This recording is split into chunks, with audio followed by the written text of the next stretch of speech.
I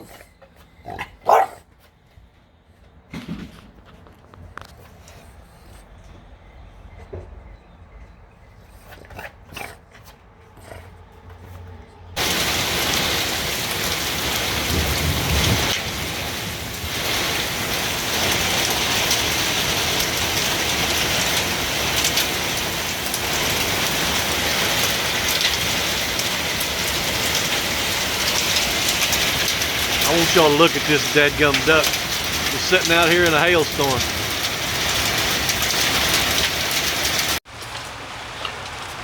Hey everybody, how's it going today? Today we're going to start off by planting the radishes that we unplanted last week. And as you can see, I'm also going ahead and I'm picking the green onions. I'm doing it a little bit different this time. As you remember last time I just pulled bulb and all up out of the ground, and that's the way I usually do it, but I wanted to do something a little bit different.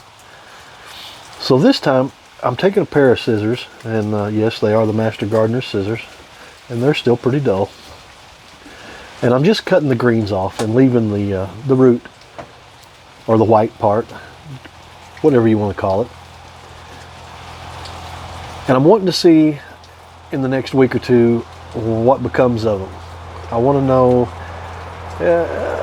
the bulb should just get bigger, and it should just put up new green shoots, which is what I'm hoping.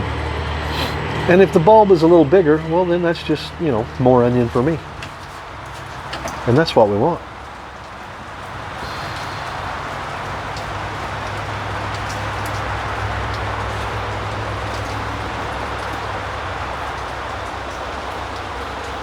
I'm trying to get situated here. Go ahead and poke a few little holes in the ground where I can drop some of my radish seeds in there. And this time we're going to be doing two different kinds of radishes.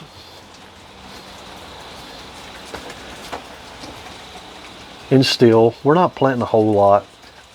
As I've said before, I'm the only one in the house who actually eats radishes. So, you know, I can only eat so many. But planting any kind of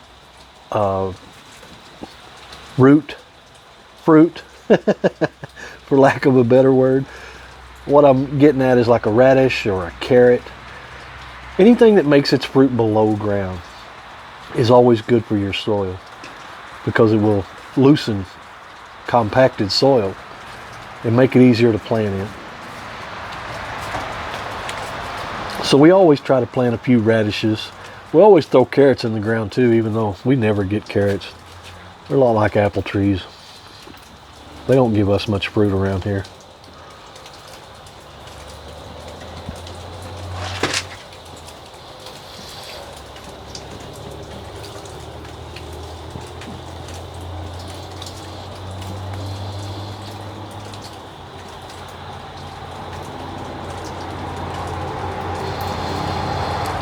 With this pack, I'm doing the same thing.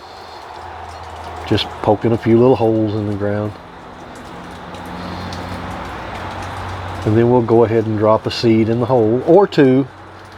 A couple of these holes got more than one seed, and I think one hole actually got no seed. And then we'll spend 3 videos talking about how we need to thin them out. That's just about how it goes around. Oh yeah. Keep going, says the semi trucks drive by. Now I'm having to audio my voice and record after the fact of doing this video, because I didn't have my mic with me. So I'm having to go back and watch the video and try to remember what I was doing at the time. So if the audio is a little bit jarring, different, weird, it's because my audio was not working during the filming of the video.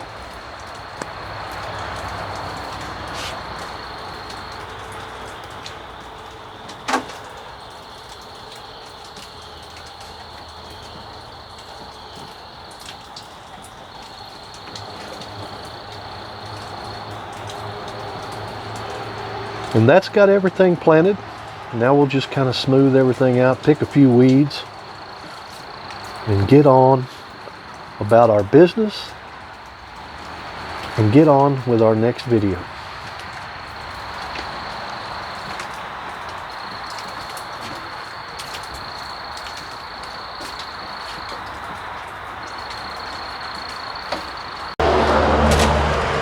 Hey, hi, how you doing? Running to the mailbox real quick before do a whole lot of videoing. Then we've got quite a bit of editing to do to try to stick all this stuff together. I wish you folks would have been here. I don't know, a couple hours ago, you could have helped me unload the truck. The master gardener found a spot here, local sawmill, that was letting you come and get a truckload of old, not fresh, don't want to put fresh on there, sawdust. Oh, here comes the big trucks. Anyway, it was like $5 truckload, so you know, we went and we got us 2 big scoops and started shoveling that out of the truck and putting it in the flower beds and the flower pots.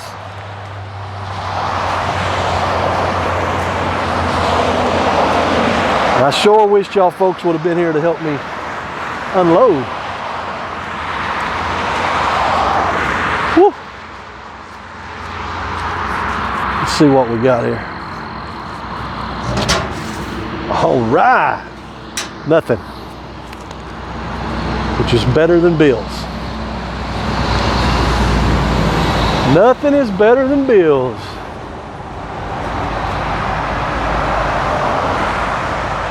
I'll have to come down here with the old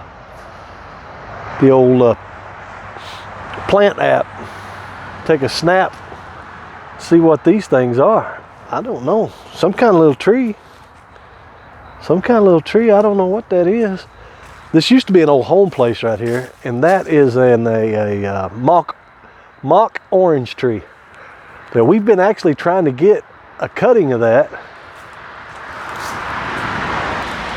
to put up here closer to the house, but we never can get it to grow. It grows fine down here, but it's all bushed up and nasty looking where it's at, so we'd like to put some up here by the house, but we've tried, we can't get it to grow. It likes it where it's at, and that's all there is to it. Another thing we're going to do today, in a few minutes, because it's going to rain. It rained last night a little bit. It's supposed to rain early, like 5, 6 o'clock in the morning, something like that. Rain for a couple hours. So listen to this. Here you go.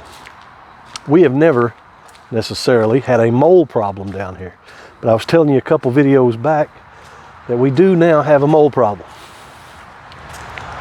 Well, used to, that wasn't an issue where I used to live. I always just take and I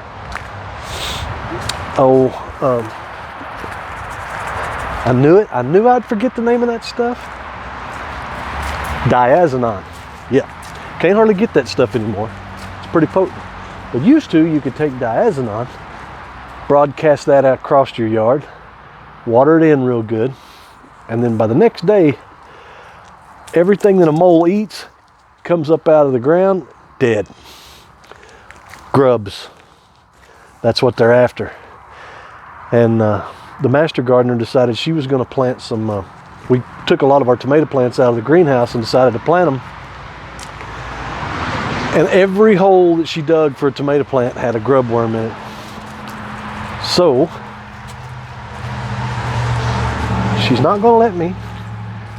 I even looked for some stuff that was like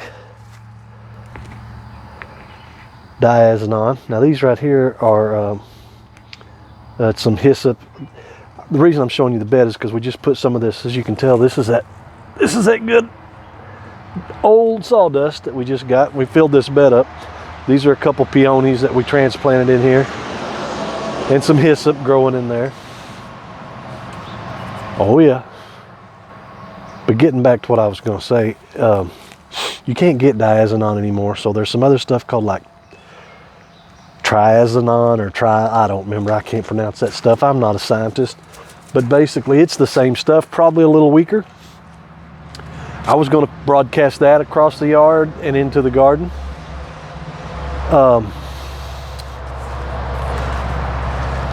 Master Gardener said no.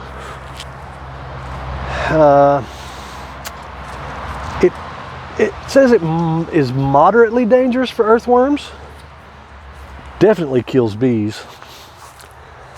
And I'm not sure, are chickens birds or are they fowl? I'm not sure. Fowl are birds though. I don't know. Anyway, not good for birds.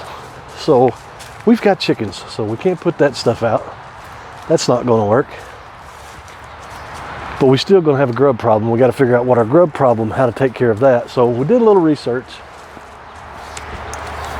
And we came across something that we're going to try in just a few minutes.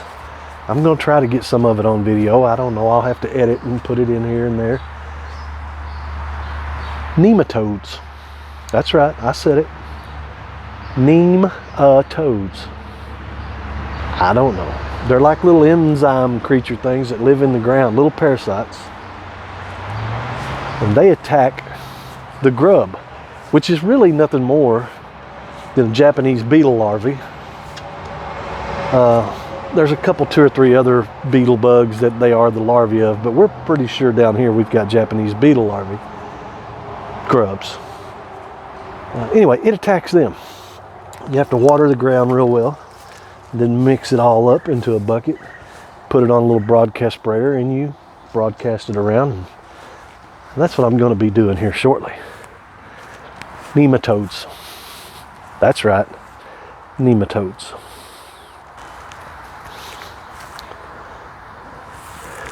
What do you think? You think it's ripe yet? Well, you'd be wrong. I was hoping I'd get to eat my first one because something is already eating on that one. See there? Slugs are on them already. I knowed I wasn't going to get 1 or 2 of these dadgum things. That's the way it goes. See, here's another one down here. Something already getting on it too.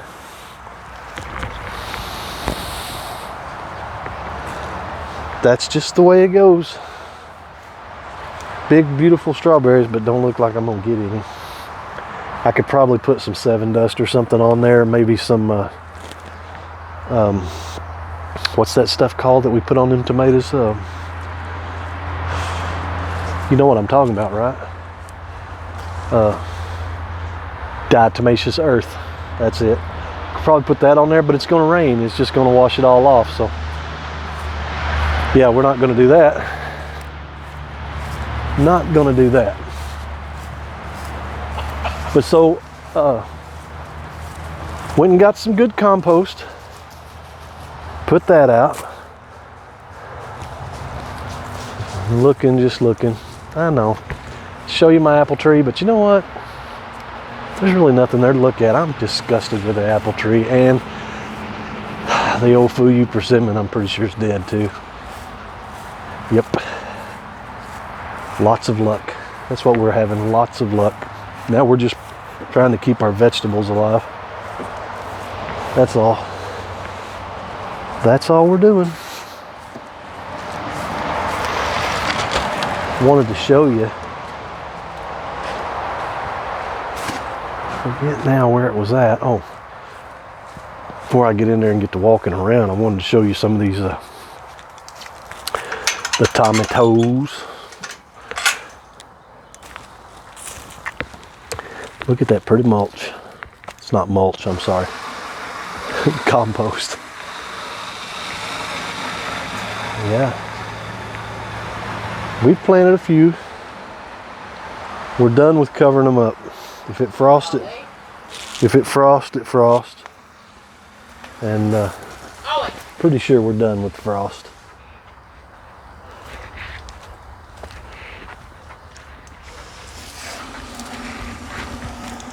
And these are basically just peppers that you've been seeing in the greenhouse. Tomatoes. And some kohlrabies. We've got some kohlrabies in here.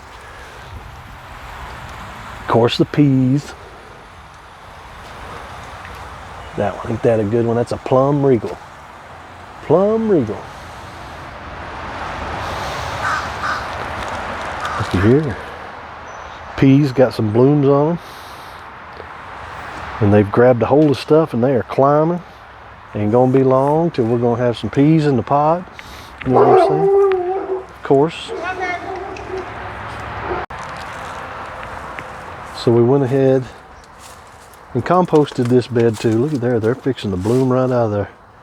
Siberian irises. You know how I know that? It says it on that rock right there. I should have just said iris, but it says Siberian on it, so it come all the way from Siberia. You know what I'm saying?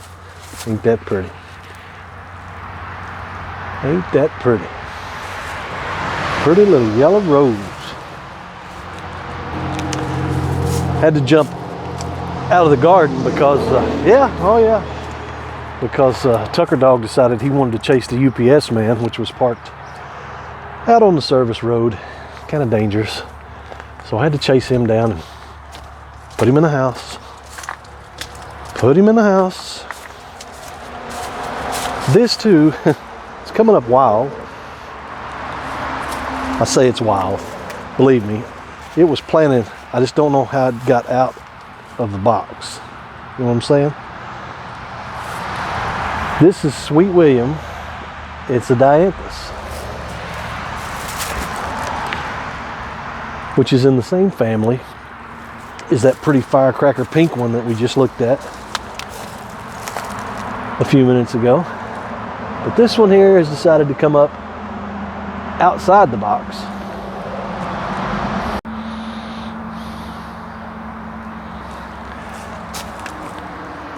And we're just going to leave it there. Yeah. And we don't want to take a chance of killing it by digging it up. But it is in the same family, I'll show you, as this one over here, because I don't know, I may have messed up my edit here. And we're just going to go ahead and that one. That's the firecracker dianthus. A little bit different, but in the same family. All right. We're getting close to nematode time, so I'm going to stop the video and we'll catch back up with you guys a little bit later.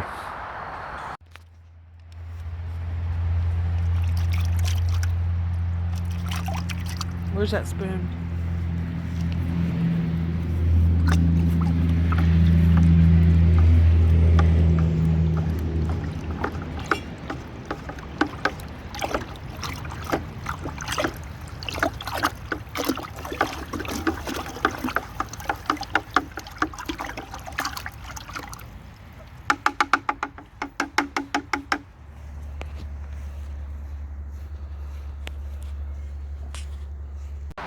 So before I get to spraying these, I just wanted to show you what they look like.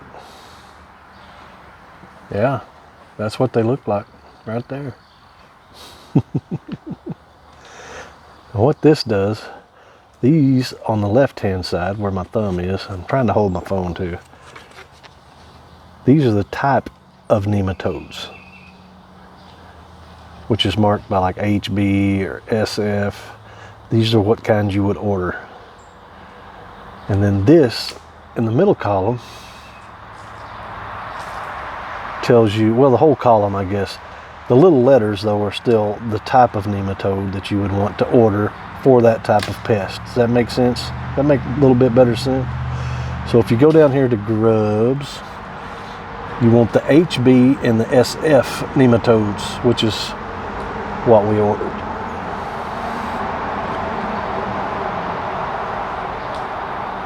I can't pronounce this stuff.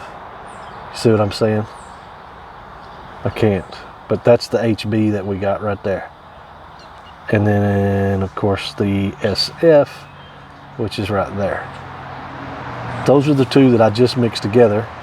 We mixed them up in a 5-gallon bucket, stirred them up real well, and I'm going to put them in a broadcaster and try to broadcast them.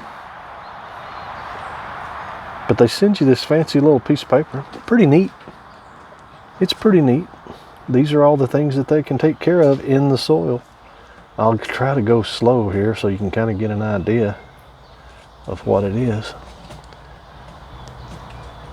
It'll kill ants. They'll kill ants.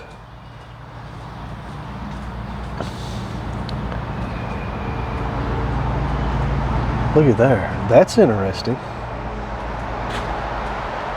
That's interesting. Squash bug.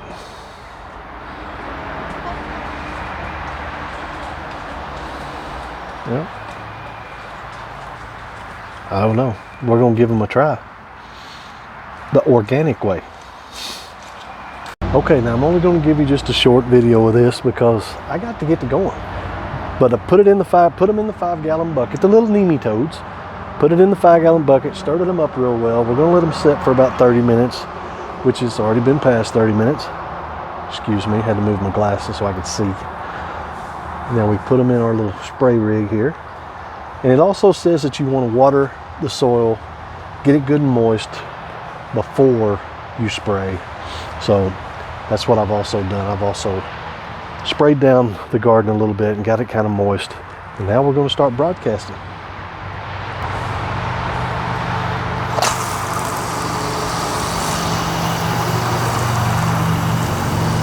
Go on, you little nematodes. I'm not sure how much of this I'm going to get to video because I'm having to do this one-handed and do this with the other hand. Granted, it's not a hard job, but I don't want to get my phone all wet. I don't want to get me all wet. I don't know if I want any nematodes on me. You know what I'm saying? I don't know if I really want nematodes on me. And I've got quite a bit of stuff to do.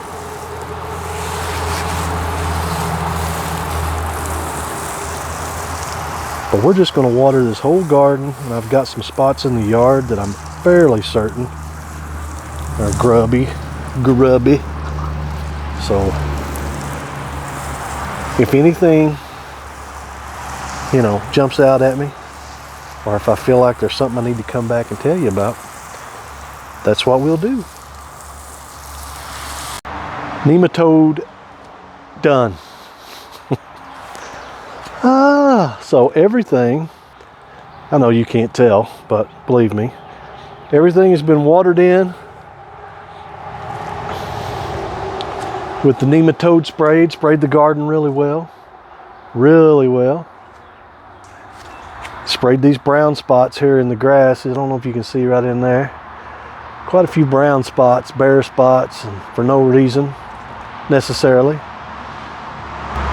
Sprayed all the beds, sprayed the strawberries, sprayed a little bit of anything that we've got something planted in.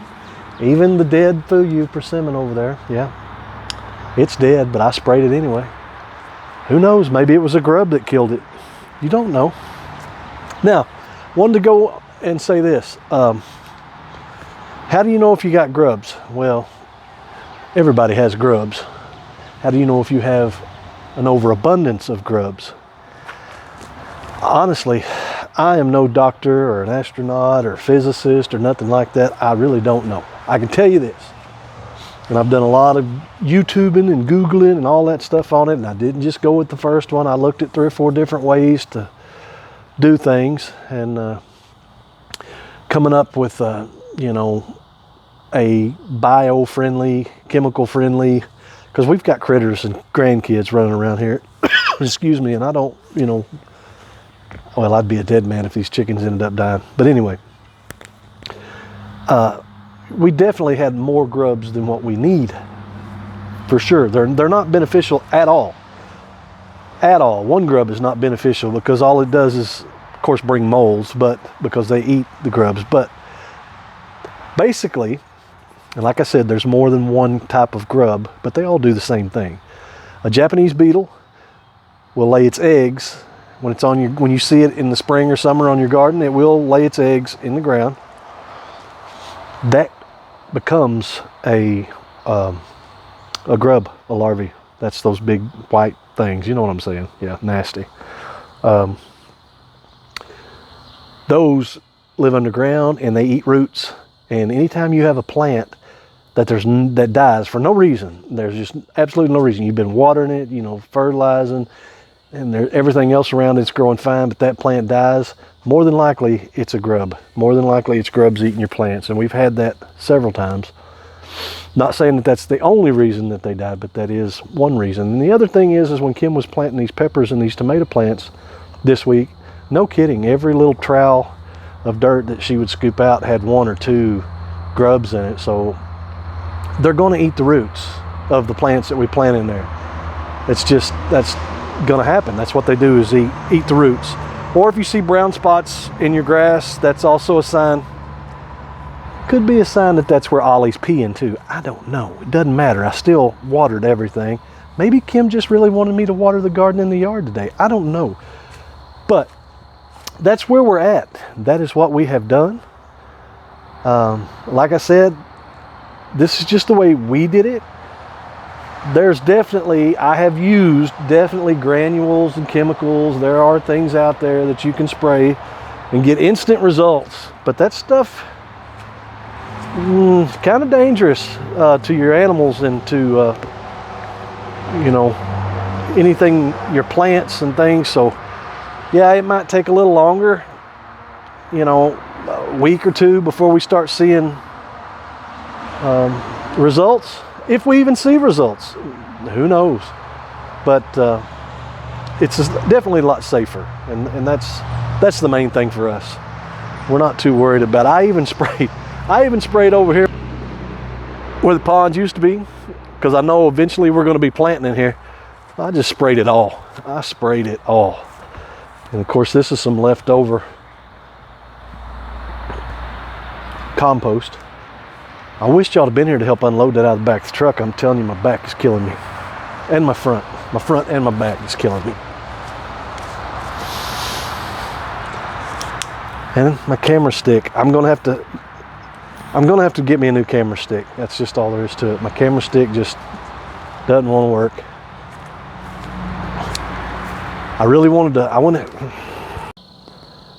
Gonna try to show you some of that on the camera, just in case you're wondering why the video edited and kind of hiccup there or whatever. My phone decided to twist again. This stick is just, I'm telling you, I'm getting a new stick. Anyway, folks, I hope God blesses and keeps you. I really do. I hope that you'll like. I hope you'll share.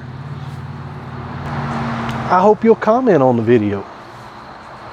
If you like and share this video, it will do nothing but help this channel grow. It will help this channel grow. And then maybe I can get me a new stick. Who knows? Hey, before we go, it's probably dark in here. Y'all behave now. Don't jump up on my head. I don't know if Mama got the eggs. I don't know if Mama got the eggs today. Oh yeah. Oh yeah, she did. She got them. So we're good. We're good with the old eggs. Got a few chickens got to go up. Sun is setting. Can't really tell it because it's kind of cloudy. But we're going to get out of here, folks. We'll catch you guys in the next video. Bye-bye.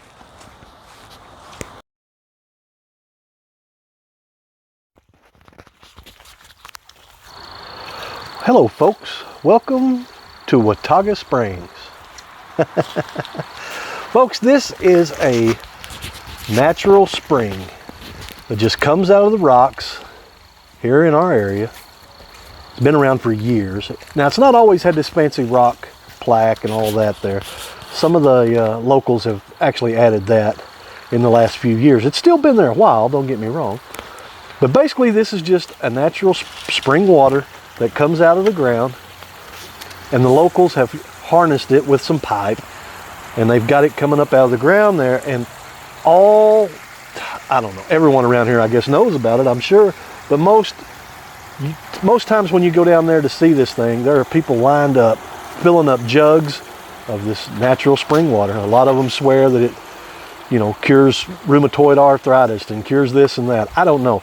I can tell you that it's really good, and for folks who don't have running water, you know, this is where they get it, right here in Watauga Springs. And by the way, I did taste of it, and it was good.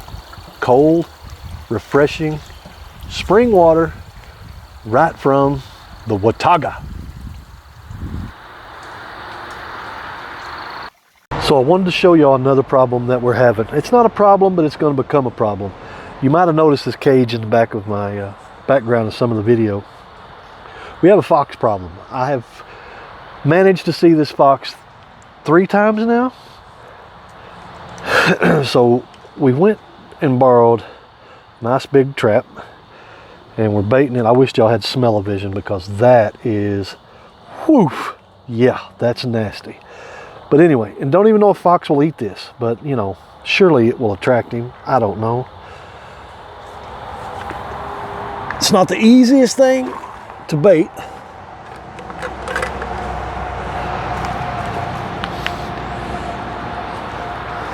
I'm going to throw the can away. As you can tell, Ollie's fixing to get in it. I'm gonna catch Ollie. Get out of there. Ollie, get out. Get out, get out, get out, get out. Go on, go on. It ain't for you. Go on, go on.